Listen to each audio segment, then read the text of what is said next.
खड़खड़ करती राजधानी एक्सप्रेस जब पास से गुजरी तब उसका ध्यान टूटा। करीब आधा घंटा होने को आया था उसकी गाड़ी को क्रॉसिंग पर पड़े हुए।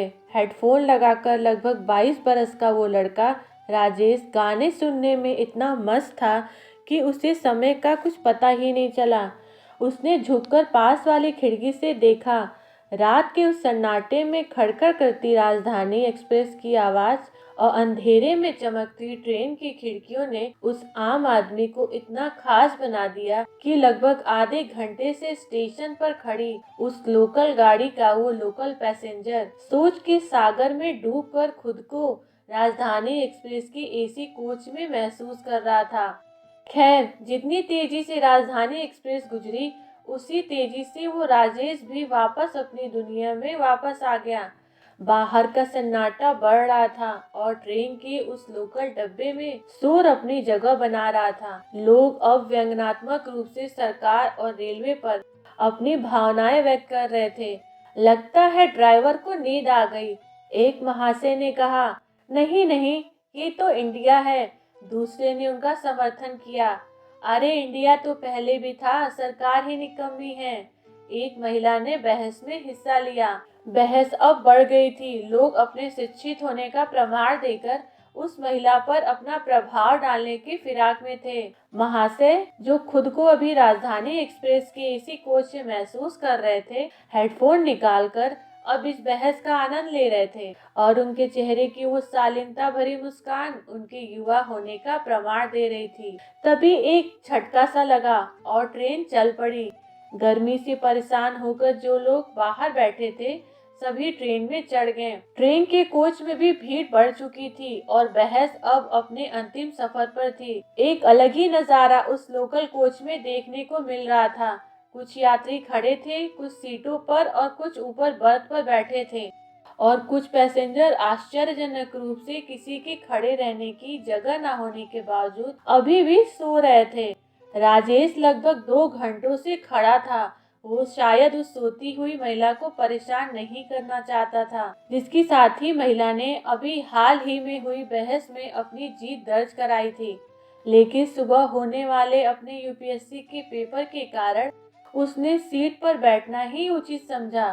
थोड़ी देर में जब वो महिला उठकर बाथरूम की ओर गई तो सही समय देखकर राजेश सीट पर बैठ गया। काफी समय खड़ा रहने के कारण अब उसे बड़ा आराम मिल रहा था। लेकिन कुछ देर बाद जब वो महिला वापस आई तो उसने भैया जरा उठना जैसे मार्मिक शब्द का प्रयोग कर राजेश को उठा दिया और खुद सो गई।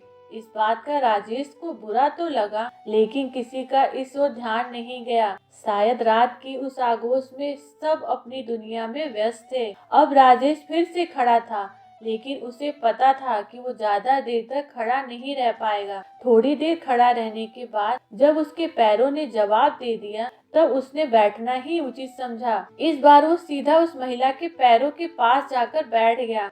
आदमी औरत में फर्क न समझने वाली इस पीढ़ी का ये युवा नौजवान तो बस अपने कल होने वाले यूपीएससी पेपर के बारे में सोचकर रात के सन्नाटे के गुजर जाने के इंतजार में था। लेकिन इस सन्नाटे में आने वाले शोर से बिल्कुल अनजान, हल्के हल्के नींद के झोंकों के साथ छोटे से शहर का वो लड़का अपनी जिंदगी का वो हंसी सफर तय कर रहा था जो उसके सपनों को हकीकत में बदलने वाला था। तभी एक झुंझलाती हुई कर्कश आवाज उसके कानों में पड़ी। दिखता नहीं है, लेडीज सो रही है, यहाँ कैसे बैठ गए? उस महिला ने कहा। मेरा सुबह पेपर है, मैं कब से खड़ा था इसलिए बैठ गया, आप सो जाइए आराम से, लड़के ने शिष्टता पूर्वक जवाब दिया। कैसे बैठ जाए, बार बार मेरे पैरों पर हाथ क्यों मार रहे हो? महिला ने झूठ के साथ सीट पर कब्जा कायम रखने की कोशिश की। लेकिन मैंने ऐसा कब किया?